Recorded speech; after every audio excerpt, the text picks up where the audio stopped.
자, 오늘 말씀 제목 한번 읽어볼까요? 말씀 제목 한번 읽어주십시오. 시작. 성장케 하시는 하나님의 사랑. 네.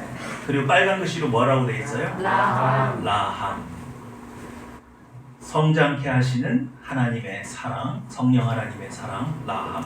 이렇게 말씀을 제목을 붙여봤습니다. 오늘 말씀은요, 어쩌면 12월이 아님에도 불구하고 올 한 해를 이렇게 마감하는 그런 메시지로 하나님께서 우리에게 주신 것 같아요. 여러분 아까 우리 사도신경 암송하셨죠? 네, 사도신경이 몇 파트로 나눠져 있어요?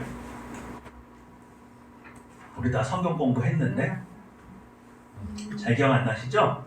네, 그래요. 망각의 은사 때문에 목사가 있는 거예요.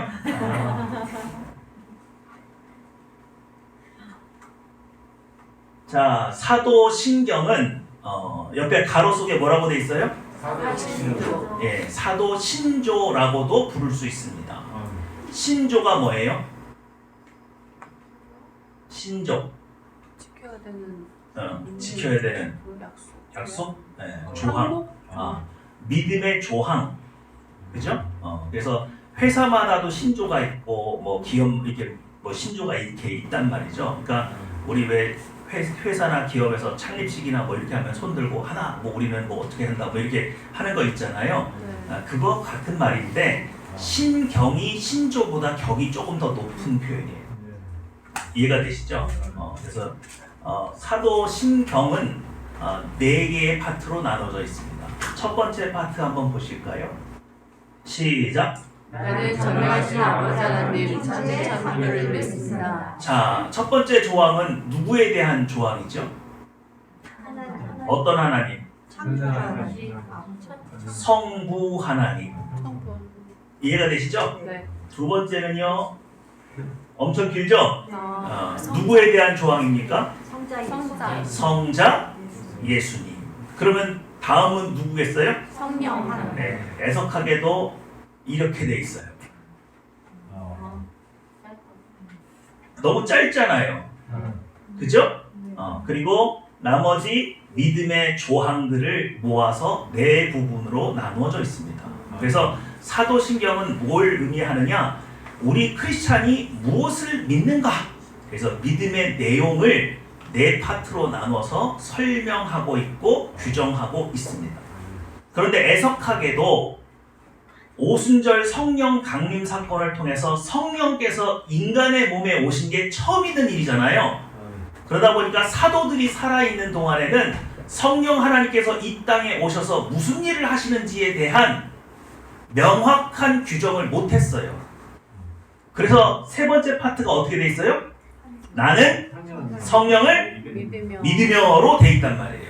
성부 하나님이 무엇을 하셨고 성자 예수님이 무엇을 하셨는지는 명확한데 성령 하나님이 무엇을 하셨는지는 그때 당시 규정이 되지 않았는데 지금 이 사도신경이 있은 지 몇 년이 지난 거예요? 성령 하나님이 오신 지 몇 년 지났어요? 2000년이 지났는데도 우리 성령 하나님에 대한 명확한 규정이 없는 것이 너무 애석한 겁니다. 제가 신학대학에 가서 사도신경을 연구하다가 왜 우리 성령 하나님에 대한 규정은 아직도 없을까? 그리고 대한민국에서 교단마다 성령 하나님에 대한 태도나 성령 하나님에 대한 이해도가 너무 달라서 바로 성령 하나님을 제대로 이해를 못해가지고 이단으로 낙인된 것도 많고 여러 가지 혼란이 지금도 야기되는 것을 보고 좀 학자들이 모여서 우리 성령 하나님 이제 2000년 동안 인간과 함께 사셨는데 이제 그 성령께서 무엇을 하시는 분인지 규정을 좀 해드리면 어떨까? 그래서 역사신학을 통해서 이렇게 찾아보니까 그 일을 안 하려고 했던 건 아닌데 성령 하나님에 대해서 잘못된 주장을 하다가 사형을 당한 사람이 너무 많아요. 그래서 신학자들 사이에서 금기 사항이 돼버린 거예요. 성령 하나님에 대해서 잘못했다간 어떻게 돼요? 큰일 나요. 중세시대 때 너무 많은 사람들이 성령에 대해서 잘못 이야기했다가 죽었습니다. 그게 전통으로 내려와서 지금까지도 성령에 대해서 명확한 합의가 교회에서 이루어지지 않았습니다. 이 표현은 역으로 말하면 아직까지도 많은 교회와 성도들께서 분명히 우리 안에 계신 성령 하나님을 올바로 이해하지 못하고 온전히 교제하지 못하고 있는 것은 아닌가. 그래서 이제는 좀 우리 성령 하나님에 대한 명확한 규명, 우리가 어떤 성령 하나님을 믿고 있는지 이제는 좀 여기 한 줄을 좀 채워 넣으면 어떨까. 그런 마음으로 청년 때, 그러니까 제가 대학생, 대학원생 때 하나님께 기도드렸어요. 도대체 성령 하나님은 어떤 분이고 지금 우리에게 오셔서 무엇을 하시는 분입니까? 그것에 대한 답변이 우리 지난해 올해 계속해서 성령 하나님에 대한 표를 주시고 1년 동안 성령 하나님을 묵상하게 하시고 메시지를 주셨잖아요. 그래서 그 모든 것들이 이제 좀 정리가 되고, 그래서 하늘평화교회만이라도 여기에 우리는 어떠한 성령 하나님을 믿습니다 라고 이렇게 말씀을 할 수 있는 그런 은혜를 주신 것 같아서 오늘 그 모든 것들을 반추하면서 올 한 해 메시지, 이제 우리 다음 주면 추수감사절인 거 아시죠? 그래서 하나님께서 이렇게 추수감사절을 맞아서 성령 하나님을 우리에게 이렇게 보여주신 것 같아서 너무 감사한 마음으로 말씀을 준비했습니다. 자, 시편 18편 1절입니다. 시작! 나의 미친 여호와여 내가 주를 사랑하나이다. 성령 하나님 뭐 하시는 분이세요? 우리에게 오셔서 뭘 하고 계시죠? 그럴 때 시편 18편이죠. 1절 말씀을 우리에게 주셨어요. 나의 힘이신 여호와여 내가 주를 뭐 하나이다? 사랑하나이다. 그런데 이 사랑이라고 하는 단어가 아하바가 아니고 라함이라고 쓰였습니다. 라함은 자비라는 뜻으로 많이 번역이 되는데 원어적인 의미는 어머니의 자궁으로 품다, 그런 의미가 포함되어 있어요. 그러면 이 시는 다윗이 지었는데 다윗이 라함이라는 사랑을 표현할 수 있나요? 이 라함이라고 하는 단어는 누구만 사용할 수 있는 단어예요? 하나님, 창조주, 그리고 어머니. 그죠? 자녀가 쓸 수 있는 단어가 아니에요. 그래서 어떤 성경학자가 이 구절을 잘못 번역했다고 지적하는 것을 제가 보고 깜짝 놀랐습니다. 그래서 이 구절, 내가 주를 뭐 하나이다? 사랑하나이다는 다윗이 고백할 수 없는 거예요. 그래서 이게 어떻게 고백되어야 되는지 우리 저번에 한번 나눴었는데 다시 한번 생각해 보면, 자, 라함의 의미는 첫 번째 뭐예요? 어머니. 두 번째, 자비보다. 세 번째. 자비. 자, 그래서 이걸 어떻게 번역해야 되느냐? 이렇게 번역해야 된다는 거예요. 읽어주세요. 시작. 나는 당신의 자궁 안에 있습니다. 나는 당신의 품 안에 있습니다. 직역하면 나는 당신의 자궁 안에 있습니다, 이런 뜻이지만 의역을 하면 나는 당신의 품 안에 있습니다. 나의 힘이신 여호와여, 주님이 나의 힘이신 이유는 무엇입니까? 내가 주님의 품 안에 들어가 있기 때문에, 주님께서 나를 지켜주시고 보호해 주시기 때문에 주님은 나의 힘이 되십니다. 아멘. 이 고백이었다는 거예요. 그런데 번역을 내가 주를 사랑하나이다 라고 하니까 하나님께서 무슨 역할을 다윗에게 하셨는지가 드러나요, 안 드러나요? 안 드러나요. 그러면 바로 이 다윗을 어머니의 품으로 품어서 일개 목동을 왕으로 만드신 이가 누구예요? 어떤 하나님? 그 하나님이 바로 지금 우리에게 오신 성령 하나님. 그래서 구약시대의 다윗은 목동을 품어서 왕으로 만드셨지만 지금 이 땅에 오신 성령 하나님은 죄인을 품어서 의인으로 만들고 원수를 하나님의 자녀가 되게 하고, 그리고 그 자녀는 예수 그리스도의 수준의 장성한 분량으로 품어내시는 분. 그게 누구예요? 지금 우리에게 오신 성령 하나님. 그래서 우리가 성령 하나님을 잘 믿고 따르고 그분을 예배하면 그분은 우리를 반드시 누구 수준으로? 예수님 수준으로 성장시키시는 분, 그렇게 우리에게 자신을 드러내셨어요. 믿으시죠? 그러니까 다른 교회는 난 모르겠어요. 근데 하늘평화교회는 성령 하나님은 뭐 하시는 분이십니까? 그러면 어떤 분은 은사를 주시고 능력을 주시고 방언 이런 어떤 그런 표현을 쓰실지 모르겠지만, 적어도 우리 하늘평화교회는 우리 같은 죄인을 품어서 구원하시고 우리를 예수 그리스도의 장성한 분량까지 뭐 하시는 분? 성장시키시는 하나님. 우린 그렇게 고백합니다. 그렇게 믿습니다. 그래서 여러분, 누가 우리 보고 예수 그리스도에게까지 자라라 그러면 엄청난 부담감을 느끼게 될 거예요. 왜냐하면 내 안에 아무리 들여다봐도 선한 것이 없고 나에게 그런 선한 의지가 확고하지 못해서 내가 예수가 되려고 하면 천년 만년 수련해도 아마 예수가 되지 못할 겁니다. 그런데 우리가 예수 그리스도로 성장할 수 있는 이유는 오직 우리를 성장시켜 주시는 누가 있으시기 때문에, 성령 하나님이 계시기 때문에. 그가 우리의 삶 가운데 오셔서 우리의 삶을 통해서 완전히 예수 그리스도로 자랄 수 있는 환경을 만들어 주시고 그것에 필요한 능력과 지혜도 허락하여 주시고 예수 그리스도의 마음을 주시고 예수 그리스도의 권세를 주시고 예수 그리스도의 지혜를 주셔서 이 땅에서 작은 예수로 살아갈 수 있도록 우리를 인도하시는 분. 믿으시죠? 아이가 어머니의 뱃속에 있으면 성장합니다. 자랍니다. 세상 밖으로 나아가도 살 수 있을 만큼 성장시켜 주세요. 어머니의 뱃속은 완전한 곳입니다.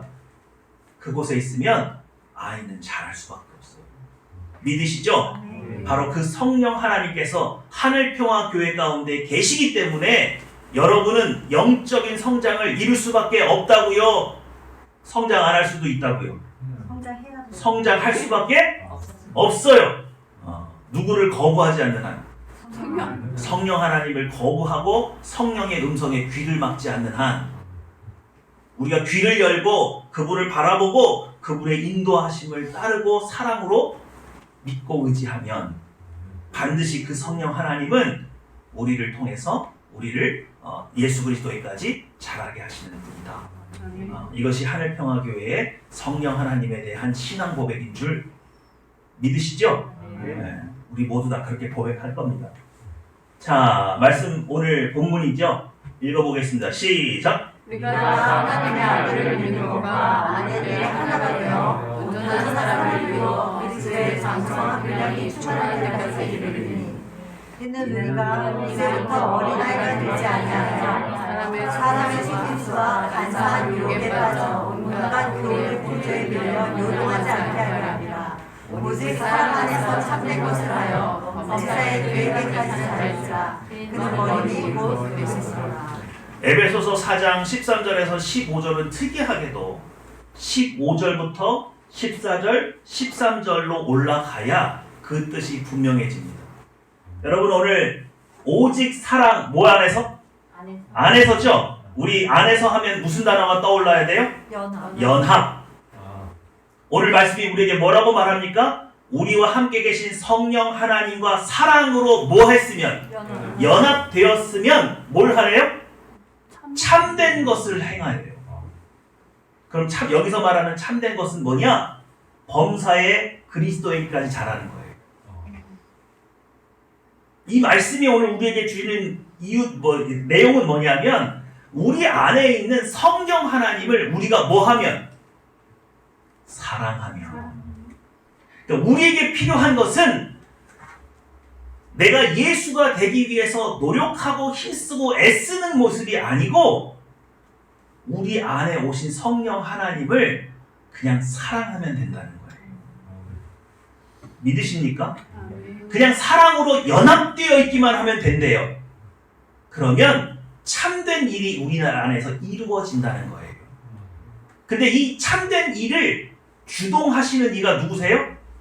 성령 하나님. 그래서 그분은 우리를 그리스도에게까지 성장케 하시는 분이다. 근데 재밌는 건 그거죠. 참된 것이 있으면 무엇도 있어요? 거짓된 것도 있겠죠? 거짓된 게 뭡니까? 이는 우리가 이제부터 뭐요? 어린아이가 여기서 말하는 어린아이는 그냥 어린아이가 아니에요. 성장을 멈춘 어린아이예요. 이해가 되시죠? 성장을 멈췄다는 것은 아까 15절 말씀에 의하면 성령 하나님과의 사랑의 연합이 어떻게 된 거예요? 깨져버린 거죠. 이 아이는 자란다고요? 안 자란다고요? 안 자란다는 거예요. 교회를 20년, 30년을 다녔는데도 믿음의 성장을 이루어지지 않고 예수 그리스도에까지 자라지 못하는 아이. 그래서 이건 되게 부정적인 표현이에요. 성경에서 어린아이는 굉장히 긍정적인 표현이잖아요. 그런데 이 14절에 나타난 이 아이는 부정적인 표현이에요. 그럼 이 아이는 왜 성령 하나님과의 연합된 사랑에서 벗어나게 됐습니까? 자, 사람의 시작. 사람의 순서와 발사한 유혹에 빠져 온갖 모든 죄에 걸려 불동하지 않게 이것 때문이죠. 사람의 속임수와 간사한 유혹은 사탄 마귀가 주는 겁니다. 예수 그리스도에게까지 자라는 것을 방해하고 싶은 사탄이 배후에서 자기 사람들을 동원해서 속임수와 간사한 유혹으로 성령 하나님과의 사랑의 연합을 깨어버리는 거죠. 그런데 온갖 교훈의 풍조에 밀려 요동하게 되는 것은 이 세상의 교육이에요. 이 세상에서 말하는 성공이에요. 신자가 여기에 심취하게 되면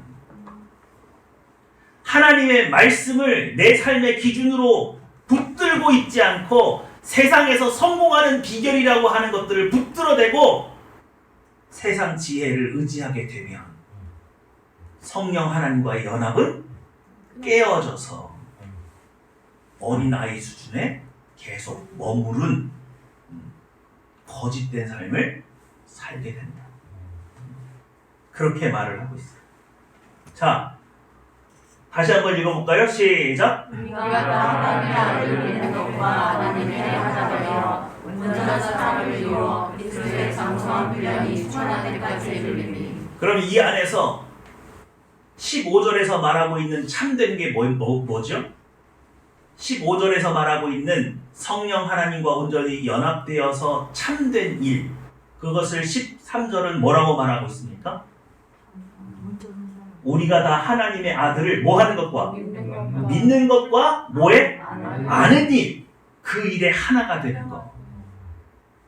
이해가 되시죠? 중요한 표현이 하나가 되는 거예요. 그러니까 여기서 말하는 참된 것은 하나님의 아들을 아는 것과 믿는 것. 이 일에 전념하는 거예요. 그러면 성령 하나님의 사랑으로 우리는 올바른 인도하심을 받아서 예수 그리스도에까지 성장할 수 있게 됩니다. 자, 여기 어디죠? 광야죠? 자, 시작! 자녀를 잃어버린 아버지와 아버지를 잃어버린 자녀가 목숨을 걸고 다시 가져오게 되는 곳 다시 살아나가게 됩니다. 이 말씀 우리 지난주에 묵상했었죠? 그러니까 하나님의 모태는 어딘 거예요? 광야죠. 광야는 완벽하게 누구를 품어서 출애굽한 이스라엘 백성들을 품어서 누구로 성장시킬 수 있는 곳이었어요? 예수님의 수준, 장성한 분량으로 성장시킬 수 있는 그곳이었어요. 그런데 그곳에서 누구만이 1세대가 성장했습니까? 여호수아, 갈렙. 나머지는요? 나머지는 성장을 못 이뤘죠. 하나님과 연합해서 사랑으로 연합했어요? 못했어요? 못했어요. 그들은 어디에 머물렀어요? 어린아이에 머물렀어요. 왜요? 이집트를 바라봤어요. 성공한 땅. 인생이 성공하면 어떻게 사는지를 봤어요. 그걸 잊을 수가 없어요. 하나님은 우리에게 그리스도의 잃어버린 하나님의 형상을 회복해서 천국에서 하나님 닮은 삶으로 살라고 우리를 이끄시고 계시는데 우리는 과거에 머물렀어요. 이 세상이 주는 영광에 심취했어요. 하나님이 주시고자 하는 영광에 도달하는 데 관심이 없었어요. 그래서 200만이나 되는 이스라엘 백성이 이 완벽한 하나님의 모태 안에서 성장을 이루지 못하고 다 죽어갔어요. 오늘 주일입니다. 얼마나 많은 성도들이 성경책을 옆에 이렇게 끼고 교회를 가겠어요. 그런데 그들 안에는 참된 삶을 사는 사람이 있고 거짓된 삶을 여전히 영위하는 사람도 있을 수 있다. 꼭 기억하십시오. 자, 그런데 재밌는 건 그거죠. 하나님께서 이 광야를 준비하실 때 뭘 거셨어요? 목숨을 걸었어요. 목숨을. 교회는요, 십자가를 걸어놓습니다. 이 십자가는 우리를 구원하시기 위해서 목숨을 바치신 예수 그리스도의 상징이에요. 맞습니까? 그런데 거기까지만 알면 안 되는 거예요.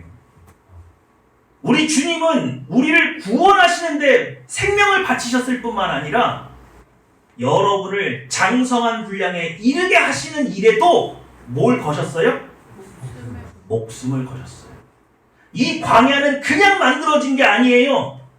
이 광야는 신자를 예수 그리스도의 수준으로 장성한 분량에 이르게 하시기 위해서 목숨을 걸고 만드신 장소예요. 믿으시죠?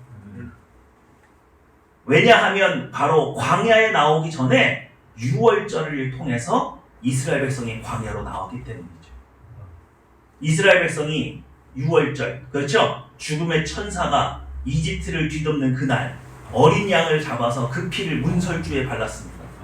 피값으로 그들이 출애굽할 수 있었어요. 바로 이 모습이죠.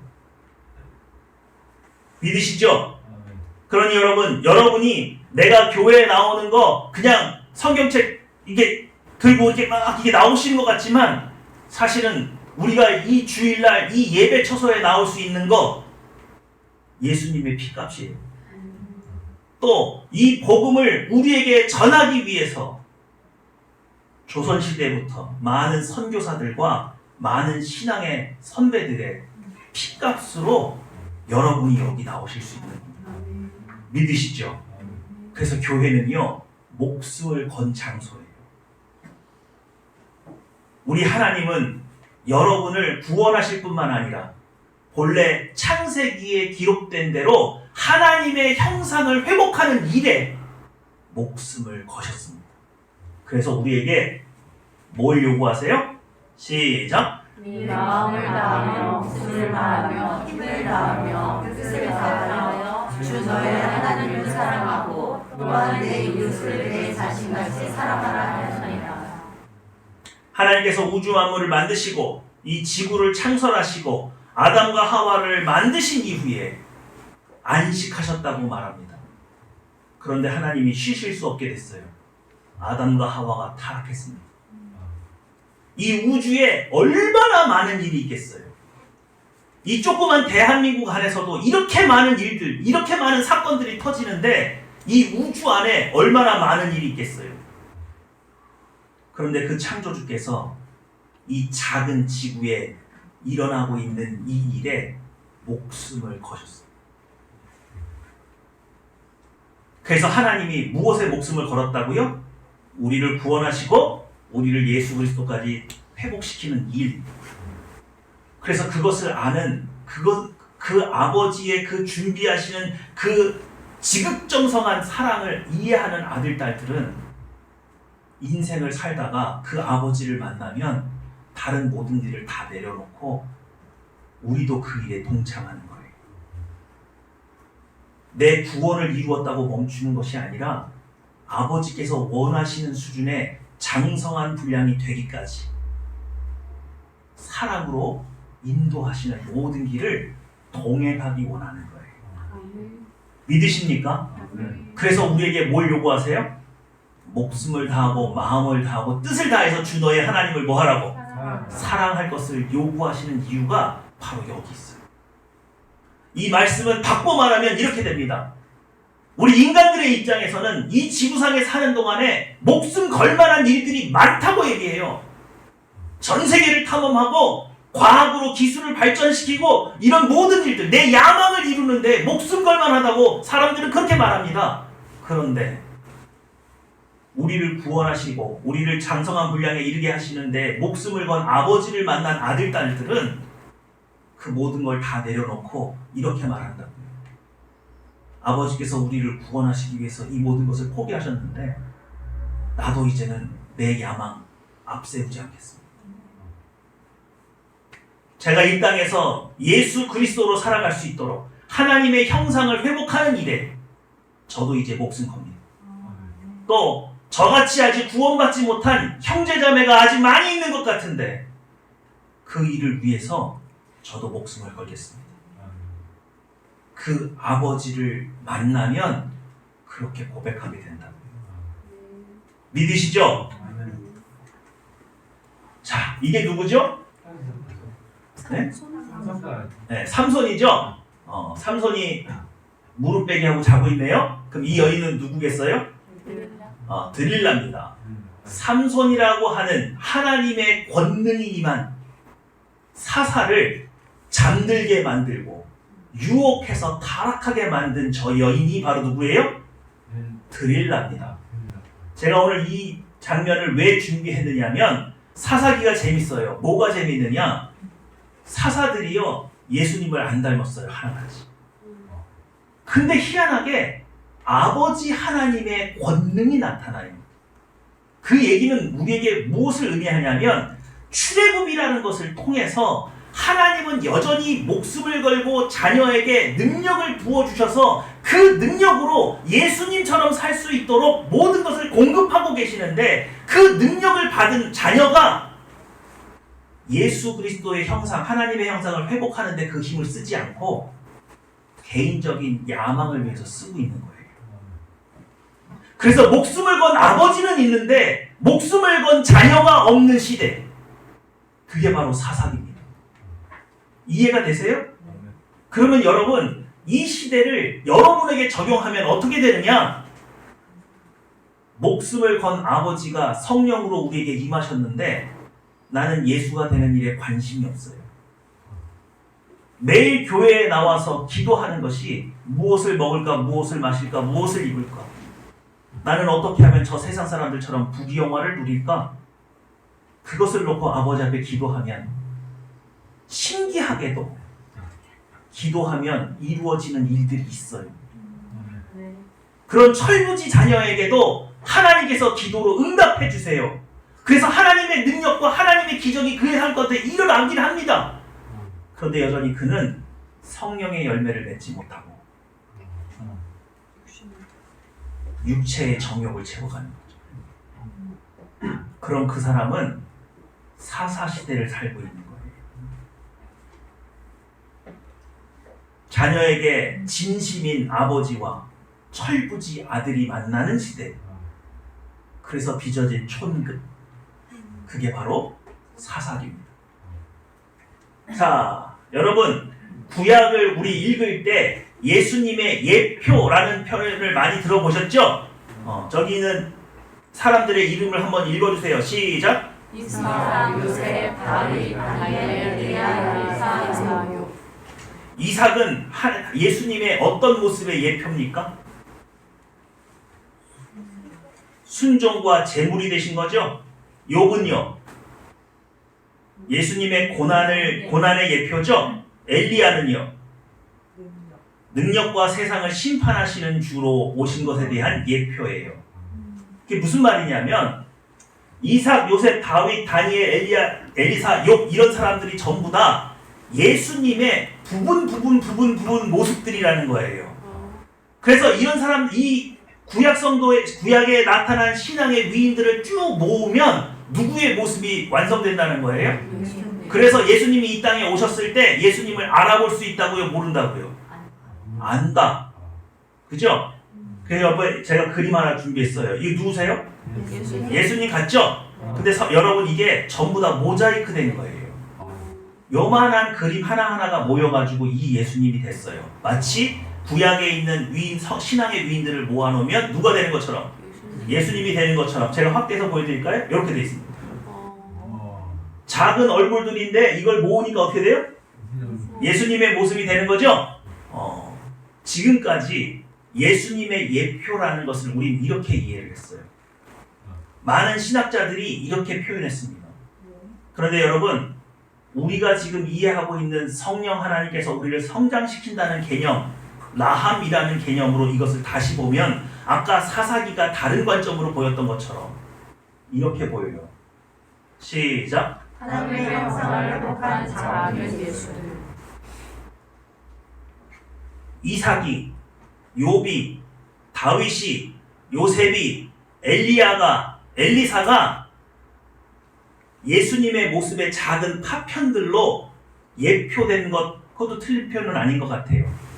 그런데 하나님께서는 모든 시대에 도저히 인간으로 해결할 수 없는 모든 문제들에 대해서 사람들이 살려달라고 하나님께 외치면 하나님은 어떻게 이를 해결하셨느냐? 바로 하나님의 형상을 회복한 작은 예수들을 보내서 그 문제를 해결하셨다는 거예요.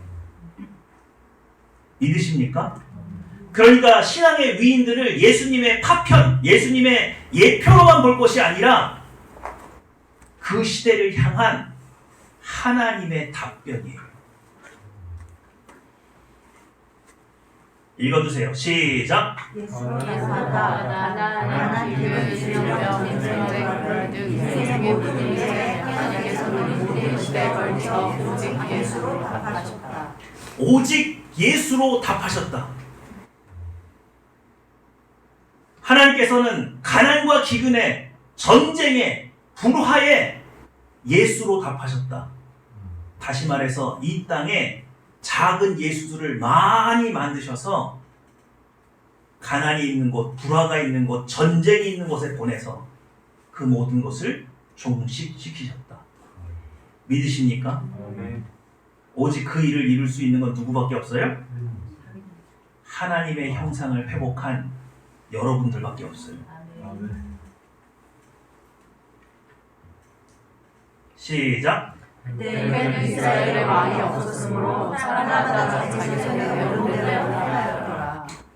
다시 한번요. 사사기는 자기 소견에 옳은 대로 행하던 시대가 아니라 목숨을 건 아버지가 있는데 철부지 아들들이 아버지를 이해하지 못하고 그 아버지께서는 예수가 되라고 능력을 퍼부어주고 계시고 은혜를 퍼부어주고 계신데 그 은혜와 능력을 받고도 성장하는 데 쓰지 않고 사리사욕을 위해서 썼던 시대야. 그래서 이 시대는 지금 끝났어요? 지금도 계속되고 있어요. 우리 중 누군가는 사사기를 보내고 있는 거예요. 자, 그런데 재밌는 건 이런 겁니다. 사사기가 끝날 때가 됐잖아요. 하나님께서 이 혼돈의 시대, 이스라엘 백성이 출애굽을 해서 이제 정착해서 가나안 땅에 정착해서 살고 있는데 사사기가 도래해서 하나님의 말씀에 규칙도 없고 지 멋대로 사는 이 혼란의 시대. 그래서 많은 사람들이 기도하기 시작했습니다. 이 혼란을 멈춰주십시오. 어떻게 하시려고 그러십니까? 그런데요, 사사기 다음 성경이 뭐예요? 사무엘상이죠? 너무 한가롭게 아무 일도 없는 것처럼 불현듯 불임한 여인 한 명이 등장해요. 그 여인의 이름이 뭐예요? 한나입니다. 하나님, 이렇게 혼란스러운 세상을 종식시켜주세요. 언제까지 우리가 이렇게 혼란 속에 살아야 합니까? 우리를 돌보지 않습니까? 라고 외치는 그 기도에 불임한 여인 하나가 갑자기 하나님의 시선에 들어와요. 이 여인이 누구의 어머니예요? 여러분 이 사진 많이 보셨죠? 네, 남자예요, 여자예요? 다들 여자로 하시는데 얘가 남자예요. 얘가 누구예요? 얘가 사무엘이에요. 사무엘을 그린 거예요. 근데 주로 여러분들 버스나 이런 거 타고 다니시면은 오늘도 무사히 여기 많이 볼 거예요.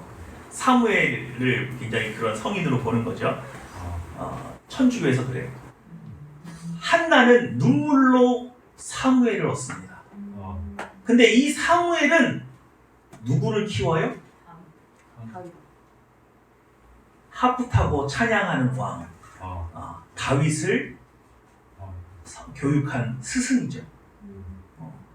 하나님께서 이 혼돈의 시대를 어떻게 종식시키셨습니까?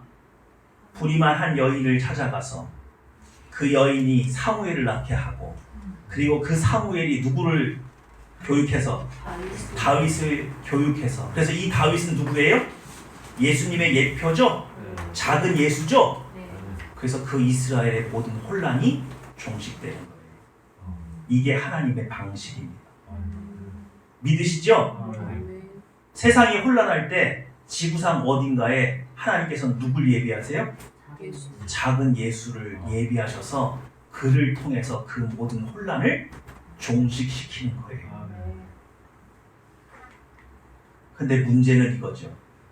문제는 누가 없어요? 작은 예수가 없는 거예요.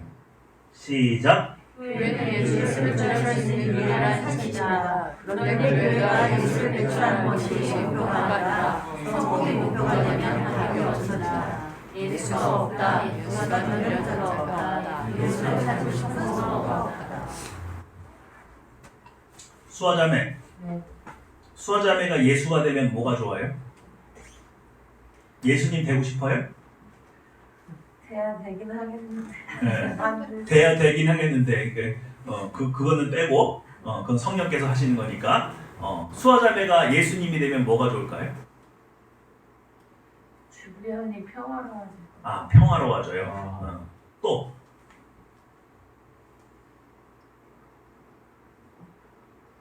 능력이 있으니까 주변 사람들을 행복하게 해줄 수 있어요. 아, 능력으로 주변을 행복하게 할 수 있어요. 또 있나요?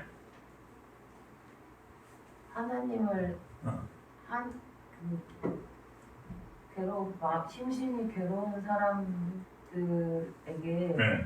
하나님을 소개해 줄 수도 있을 것 같아요. 좋아요. 그 비교적 제가 질문한 사람 중에 구체적이야. 제가 놀라운 건요, 교회를 다니는 분들한테 예수님이 되면 뭐가 좋아요? 장성한 분량이 돼서 예수까지 자라면 뭐가 좋죠? 라고 물으면 대답하는 사람 쉽지 않아요. 다들 뜬구름 잡는 얘기예요. 추상적인 얘기. 평화로워져요. 마음이 평안해요. 사랑이 넘쳐요. 여러분, 예수님이 되면요, 가난의 문제가 해결되는 거예요. 믿으십니까? 질병의 문제가 해결되는 거예요. 여러분이 예수가 되면 전쟁이 없어지는 거예요. 여러분이 예수가 되면 가정의 불화가 사라져요. 예수가 되는 건 구체적인 겁니다. 그래서 오히려 여러분들이 이 교회를 다니면서 무슨 생각을 해야 되냐면, 예수가 되는 건 로또예요. 내가 예수가 될 수 있는 기회를 얻었다니, 이런 마음을 가지고 정말 좋은 대학, 좋은 직장 얻으려고 노력하는 것처럼, 야, 내가 빨리 예수가 돼야겠다. 그래서 목사를 찾아와서 어떻게 하면 예수가 빨리 될 수 있습니까? 이런 분위기가 돼야 되는 거예요. 그런데 교회가 어떻게 예수를 잘못 가르쳐놨는지, 예수가 되겠다는 사람이 없어요. 지원자가 없어요. 그럼 왜 그럴까요? 예수님을 맨날 십자가로만 봤어요. 예수님이 되는 것이 무한 희생, 무한 고난, 그저 무한 의무만 남은 삶으로 잘못 이해하신 거죠. 성경을 읽어보세요. 예수님께서 공생의 기간에 뭐 하셨어요? 매일 잔치집 가셨어요. 수많은 사람들의 질병을 고쳐줬어요. 먹을 것이 없는 사람에게 의복과 먹을 것을 나눠주셨어요. 돈이 없는데도. 그리고 누가 와서 세금을 안 낸다고 뭐라고 하니까 강가로 내려가서 물고기 뱃속에서 돈을 꺼내서 주셨어요. 그게 예수님이에요. 믿으십니까? 지갑 따로 안 가지고 다녀도 돼요. 그렇잖아요. 아픈 사람 보면 머리 안수해주면 돼요. 근데 왜 예수가 안 돼요? 이렇게 예수가 좋은데. 여러분이 장성한 분량이 되기만 하면 하나님의 능력이 여러분과 함께하기 때문에 여러분이 무엇을 먹을까, 무엇을 마실까, 무엇을 입을까를 걱정하지 않아도 되는 삶을 살 수 있는데, 왜 인생의 모든 외로움과 고난의 굴레를 벗어버릴 수 있는데 예수가 되려고는 하지 않고 자꾸 예수가 되는 일을 부담스러운 일로만 생각하세요. 예수 되는 거 좋은 거예요? 나쁜 거예요? 좋은 거예요. 좋은 거예요. 이런 인생의 기회는 자주 오지 않아요. 여러분들은 이미 로또에 당첨된 거나 진배 없어요. 왜? 여러분 죽으면 어디 가요? 그럼 천국에 있는 집은 작아요? 몰라요? 이 땅에서 여러분이 예수로 살았으면 다 보장되어 있는 거잖아요. 우리 지옥 갑니까? 그 정도 믿음이 없나요? 아니죠? 여러분, 예수가 되는 건 인생의 로또예요. 그리고 더 중요한 게 있어요. 예수님처럼 진심으로 하나님을 예배할 수 있어요. 예수님처럼 진심을 누군가에게 줄 수 있어요. 예수님처럼 누군가를 섬길 수 있어요. 예수님처럼 하나님을 온전히 믿고 따를 수 있어요. 믿으십니까? 우리는요, 누구랑 사랑을 해도 의심이 되고 걱정이 많아요. 마음 다 줘야 돼요? 줬다 뺏었다 해야 돼요? 네? 여러분 살면서 누군가에게 마음을 다 줘본 적 있으세요? 그리고 그 마음이 배신당하지 않고 내가 마음을 다 줬더니 저쪽도 마음을 다 줘서 여러분 마음과 마음이 온전히 하나가 됐을 때의 그 사랑은 어마어마한 거죠. 근데 그런 사랑, 영화 같은 그런 사랑을 해본 사람이 몇 명이나 될까요? 그런 사랑 이루지 못해서 상처받은 영혼들이 얼마나 많은 줄 아세요? 예수님이 되면요, 그게 가능해져요. 하나님과 가능해지고 성령 하나님과 가능해지고 그리고 내 이웃과 같아져요. 그런 멋진 인생을 살 수 있어요. 그런데 왜 예수가 되기를 거부하십니까? 근데 왜 예수가 되는 일을 주저하십니까? 예수로 성장하는 것은 무한 영광이에요. 자, 시작! 하나님이 이르시되 우리의 형상을 따라 우리의 모양대로 우리가 사람을 만들고 그로 바다의 물고기와 하늘의 새에서 가축과 온 땅과 땅에 기는 모든 것을 다스리게 하자 하시고. 창세기 1장 26절에 이 말씀은 하나님께서 하나님의 형상을 만드시고 그를 이 모든 지구를 다스리게 하셨다. 맞는 표현이에요. 그런데 여러분, 오늘 우리가 왜 예수가 되어야 되는지도 이 구절이 설명하고 있습니다. 여러분, 아담과 하와가 타락하기 이전에는요, 이 지구에 있는 모든 만물이 아담과 하와에게 순종했어요. 그런데 아담과 하와가 선악을 알게 하는 나무를 따먹고 에덴 동산에서 추방되자마자 땅은 아담에게 뭘 내요? 가시덤불과 엉겅퀴, 심지 않은 이 지구가 아담에게 순종하지 않고 거부하는 거예요. 그의 경작을 방해하는 거예요. 네가 무슨 권리로 나를 주관하려 드느냐? 반항하는 겁니다. 이게 뭘 말하는 줄 아시겠어요? 여러분이 왜 예수가 돼야 되는지 아시겠어요? 네. 이 지구를 다스릴 수 있는 건 하나님과 하나님의 형상밖에 없어요. 근데 이 하나님의 형상을 우리가 온전히 이루지 못하자 이 하나님의 형상의 완전한 모습으로 예수가 오셨어요. 믿으시죠? 그러니까 여러분이 하나님의 형상을 회복하게 되면 지구는 누구에게 순종하게 돼 있어요? 우리에게 순종하게 돼 있단 말이에요. 그래서 여러분의 입술에 권세가 있는 거예요. 그리고 여러분 잘 들어보세요, 제 얘기를. 여러분, 교회에 나와서 목사님 기도하는 거 어떻게 하는 거예요? 아, 여러분 그거 기도하는 거 어렵게 생각하지 마세요. 하나님에게 사람처럼 대화하는 것처럼 할 말을 하세요. 그리고 맨 마지막에 뭐만 붙여요? 예수님의 이름으로 기도했습니다. 아멘. 요것만 붙이래요. 그러면 여러분이 전부 누구의 이름으로 기도한 거예요? 바꿔 생각해 보실래요? 하나님께서 지구에서 들리는 기도 소리에 이렇게 기울이면 다 누구만 기도한 거예요? 예수님만 기도한 겁니다. 하나님 하나님은 예수님에게만 반응하는 거예요. 믿으세요? 여러분에게 예수님의 이름에 권세를 주어서 예수님처럼 기도할 수 있게 응답하셨잖아요. 하나님은 누구에만 반응하신다고요? 예수님. 하나님의 형상 예수한테만 반응한다. 이 지구상에서 예수가 아닌 사람이 기도하는 거에 하나님 응답하지 않으세요. 이 지구는 하나님의 형상에게만 순종하게 되어 있습니다. 그래서 여러분의 기도의 능력이 막 쌓이고 능력이 강해지는 거는 내 기도 시간이 오래되고 내가 굳건히 믿는 그런 개념이 아니라 여러분이 하나님의 형상을 회복하는 거예요. 예수 그리스도로 성장하는 거예요. 정말 예수 같은 신자가 예수님의 이름으로 하나님께 기도하는 거예요. 어린아이가 아니고. 하나님은 예수님에게만 반응합니다. 그러니 예수가 돼야 돼요? 안 돼야 돼요? 돼야 돼요. 여러분, 예수가 안 되면 하나님하고 대화가 안 돼요. 그런데도 예수가 되는 일에 목숨을 걸지 않으시겠습니까? 여러분, 이런 기회는 흔한 기회가 아니에요. 정말 흔한 기회가 아닙니다.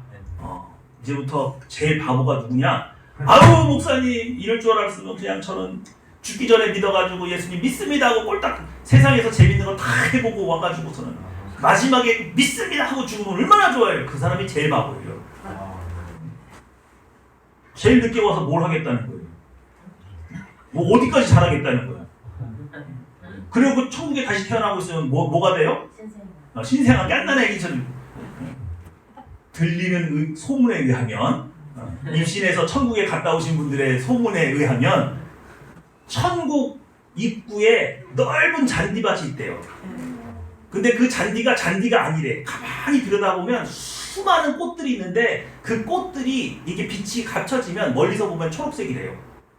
근데 가까이서 이렇게 들여다보면 그게 전부 다 형형색색의 꽃이래. 그 꽃밭이 넓대요. 근데 거기에 뛰어노는 애들이 있대. 애들이 있대요. 애들이 천국에 들어가지도 못하고 그 마당에서 놀고 있대. 가끔 예수님이 나오셔가지고 같이 놀아주신대. 잘 들으세요. 여러분, 이 그림이 뭐죠? 저쪽에 있는 그림은 오순절 성령께서 임하셨을 때의 모습이고, 이쪽 그림은 조선시대에 우리 대한민국에도 성령이 임하셨던 평양 대부흥 같은 그런 부흥을 그림으로 표현한 겁니다. 제가 오늘 마지막으로 이 그림을 준비한 이유는 이거예요. 저 밑에 있던 사도들은요, 우리와 똑같은 인간이에요. 우리처럼 찌질한 사람들이었어요. 심지어 베드로는 예수님 3번 부인하지 예수님 절대로 배신하지 않겠다고 말했다가 3번이나 부인했죠? 여러분, 그 3번이나 부인했다는 게 그냥 예수님 몰라요, 이게 아니에요. 누가복음이나 마태, 마가복음을 자세히 들여다보면 베드로가 그냥 배신한 게 아니라 저주까지 하면서 배신했어요. 내가 예수를 하면 하나님께서 나한테 벌을 주시거든요. 맹세까지 하면서 예수님을 부인했어요. 그렇게 찌질한 사람이에요. 그런데 오순절 성령께서 베드로에게 임하셨습니다. 그래서 로마 군병들을 피해 다니던 그 베드로가 성령 하나님을 받고 나자 모든 사람들 앞에 담대히 나와서 예수님의 부활을 이야기해요. 복음을 증거합니다. 그리고 옛날에 그 베드로가 아니에요. 그래서 사람들이 다 그랬어요. 저거 갈릴리 어부 아니야? 그의 언변과 그의 지식이 어디로부터 온 거냐? 아무도 몰라요. 누가 주신 거예요? 성령께서 주신 거죠. 예수님께서는 우리에게 이 가르침을 주시기 위해서 예수님 스스로도 하나님이시기 때문에 능력이 충만하시지만 공생의 기간, 세례 요한으로부터 세례를 받아서 성령이 임하신 이후로 그 성령 하나님에 이끌려서 광야로 가셔서 시험당하시고, 그리고 갈릴리로 돌아오셔서 그때부터 공생애를 사시는 모든 기간 동안에 온전히 성령 하나님을 의지해서 사셨습니다. 여러분, 오늘 우리가 성령께서 우리를 품어서 예수 그리스도의 장성한 분량이 되기까지 우리를 성장시키신다. 여기에 꼭 들어가야 될 마지막 관문이 뭐냐? 진짜 장성한 분량은 어떤 사람이냐? 성령 하나님에게 힘을 입어서 하나님과 동행하고 하나님의 뜻을 이룰 수 있는 사람이에요. 믿으시죠? 우리 능력으로 돼요, 안 돼요? 그래서 겟세마네 기도를 할 수 있는 거예요. 다른 사람들은 다 집에 가서 자도 나는 성령 하나님의 은혜와 성령 하나님의 능력을 힘입지 않고는 단 하루도 살 수 없기 때문에, 단 하루도 예수 그리스도로 살 수 없기 때문에 끈질기게 새벽까지 성령 하나님과 교제하다가 잠이 드는 거예요. 믿으십니까? 우리가 장성한 분량이 되었다는 것은 성령 하나님으로부터 지혜와 능력과 그 필요한 모든 것들을 공급받을 뿐만 아니라 예수 그리스도의 마음과 예수 그리스도의 지혜를 공급받는 사람이에요. 그러니 우리에게 성령 하나님이 꼭 필요해요, 안 필요해요? 필요해요. 기도 꼭 필요해요, 안 필요해요? 필요해요. 기도 왜 해요? 교회에서 기도 좀 하자. 아우, 또 기도야. 몰라서 그러는 거예요. 예수 되고 싶은 마음이 없어서 그러는 거예요. 한번 예수 돼보세요. 얼마나 좋은가. 그래서 난 다른 교회는 모르겠어요. 하늘평화교회 문턱 넘어왔는데 예수 안 되겠다고 버티기거나 예수가 되면 뭐가 좋냐고 말을 하거나 예수가 되면 매일 희생하고 헌신하고 십자가 지고 그렇게 이해하는 분이 우리 교회는 없었으면 좋겠어요. 그래서 옆에 있는 분들이 항상 말하는 거예요. 예수 됩시다. 요즘에 제가 고민이 많아요. 예수 됩시다. 너 예수 안 돼서 그래. 그냥 막 교회가 막 분위기가 다 누구 되고 싶어가지고 예수님 됩시다. 장성합시다 빨리. 성령 하나님이 더욱 의지합시다. 그걸로 하나가 되는 교회가 되기를 주님의 이름으로 축원합니다. 아멘. 그래서 오늘 사도신경의 마지막 한 줄을 이렇게 넣었으면 좋겠어요. 나는 성령을 믿사오며가 아니라 나는 보혜사로 오순절 강림하신, 그래서 우리를 장성한 예수 그리스도에게 자라게 하신 성령 하나님을 믿사오며, 바로 이것이 우리 하늘평화교회가 성령 하나님께 드리는 고백이 되기 원합니다. 기도하겠습니다.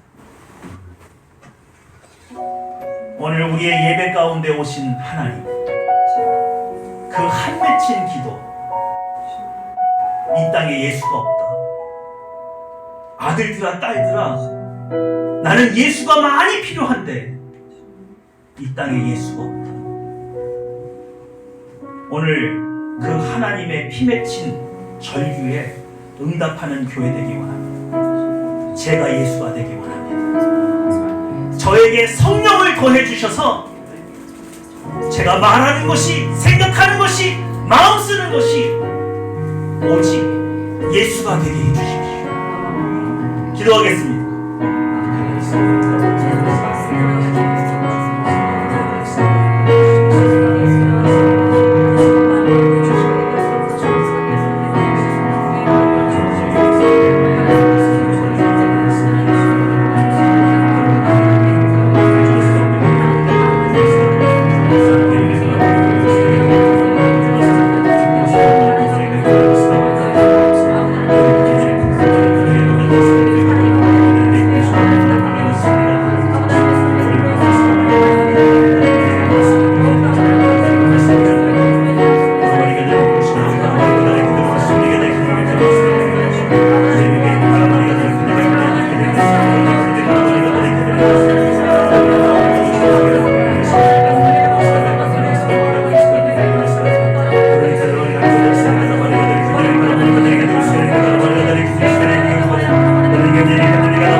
우리는 이제까지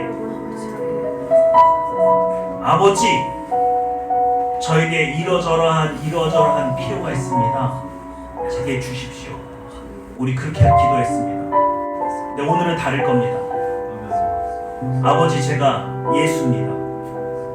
그런데 우리 가족을 책임져야 되겠는데 예수로서 물질이 부족합니다. 그러니 제게 물질을 더해 주십시오. 제가 예수로서 이러저러한 사람들을 도와야겠는데 제가 건강이 나쁩니다. 제가 예수로 살 수 있도록 건강을 더해 주십시오. 오늘 여러분이 예수가 되어서 하나님 앞에 기도할 거예요. 반드시 하나님께서 응답하실 줄 믿습니다. 기도하겠습니다.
사랑과 인자가 충만하신 아버지, 우리 하늘평화교회가 어떻게든 예수가 되기 원합니다. 예수 그리스도의 삶을 살아가기 원합니다. 예수 그리스도의 지혜와 예수 그리스도의 능력으로 살아가기 원합니다. 예수 그리스도께서 아버지의 소원을 이루신 것처럼 바로 그 일을 우리가 해내기 원합니다. 다만 이 모든 것을 더하여 주시고 오직 성령 하나님을 허락하여 주시옵소서. 감사 기도드리며 내 주 예수님의 이름으로 기도했습니다.